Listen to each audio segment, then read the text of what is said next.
নমস্কার বন্ধুরা, welcome to my channel Anupama ক্রিয়েশনে স্বাগত জানিয়ে আজকে আপনাদের সঙ্গে টমেটো সস কীভাবে বানাচ্ছি সেটাই শেয়ার করব।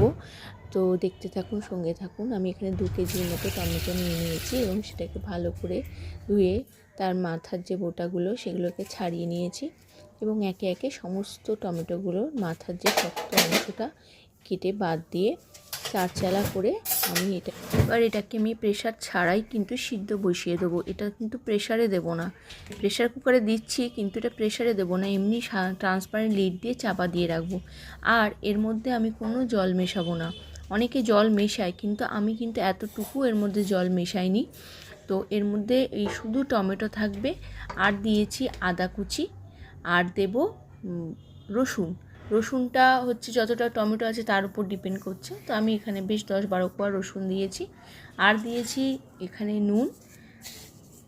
এবং এই নুনটা থেকেই চাপা দিলে জলটা বেরিয়ে যাবে, মানে এটা যখন ফুটবে না এর থেকে জল বেরিয়ে যাবে। আলাদা করে কিন্তু বাইরে থেকে জল দিতে হবে না, বাইরে থেকে জল দিলে এর যে স্বাদটা সেটা নষ্ট হয়ে যাবে। আর দিয়েছি গোটা গরম মশলা, এবং গোটা গরম মশলাটা দিয়েছি কিন্তু এগুলোকে কিন্তু যখন টমেটোটা সিদ্ধ হয়ে যাবে আমি কিন্তু সমস্ত গোটা গরম মশলা এর থেকে বার করে নেব। এই যে এবার আস্তে আস্তে এটাকে চাপা দিয়ে দিলাম, এবার এটা সিদ্ধ হতে থাকবে। দেখুন প্রায় সিদ্ধ হয়ে এসছে, এটার মধ্যে কিন্তু কোনো জলও দিইনি এবং এটার মধ্যে আমি কিন্তু আলাদা করে কোনো কালারও মিশাইনি। এত সুন্দর কালারটা এসছে কারণ তার একটাই কারণ যে টমেটোটা মানে একদম মানে গলা টমেটো ছিল না, খুব টাইট টমেটো ছিল, ফ্রেশ টমেটো ছিল, যার জন্য এটার থেকে কোনো আলাদা করে আমাকে কালার দিতেও হয়নি। অনেকে এটাতে অন্য কিছু ব্যবহার করে কালারের জন্য, কালার দেয় না অ্যাকচুয়ালি, দেয় এটা বিট সিদ্ধ করে দেয় যাতে কালারটা খুব সুন্দর আসে, কিন্তু আমি এবারে কিছু ব্যবহার করিনি আলাদা করে। দেখুন এটা এখনও কিন্তু রেডি হয়নি, এটা শুধু সিদ্ধ অবস্থাতেই এত সুন্দর কালার। এরম করে ভালো করে সিদ্ধ হয়ে যাওয়ার পরে এটাকে ভালো করে এটাকে ছেঁকে নিতে হবে এবং এর মধ্যে যেন কোনো রেশা না থাকে, পুরো একদম ফাইন পেস্ট পার করে নিতে হবে। এরকম একটু সময় লাগবে, সময় সাপেক্ষ ব্যাপার, কিন্তু এটা করতে পারলে সত্যি খুব সুন্দর হয় এই ঘরে বানানো টমেটো সসটা। এরপরে এরকম করে সমস্ত দানাগুলোকে বার করে নিয়ে রেখে ফেলে দেবো। এবার দেখুন পুরো টমেটোর পুরো পিউরিটা বেরিয়ে গেছে, কি সুন্দর কালার এসছে।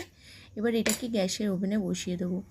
এবার এর মধ্যে দিয়ে দেব কাশ্মীরি গুঁড়ো লঙ্কা, আমি শুধু কাশ্মীরি গুঁড়ো লঙ্কাই ব্যবহার করেছি, তাও 3 চামচ। আর দিয়ে দিয়েছি এর মধ্যে 4 চামচের মতো চিনি, আর দিয়েছি আগে তো একটু নুন দিয়েছিলাম, এখন একটু নুন পরিমাণ মতো নুন দিয়েছি 2 চামচ মতো, দিয়ে এটাকে ভালো করে বারবার এটাকে রান্না করতে থাকবো। আর দিয়েছি জায়ফল, সামান্য পরিমাণ জায়ফল দিয়েছি, দিয়ে ভালো করে এটাকে রান্না করতে থাকবো।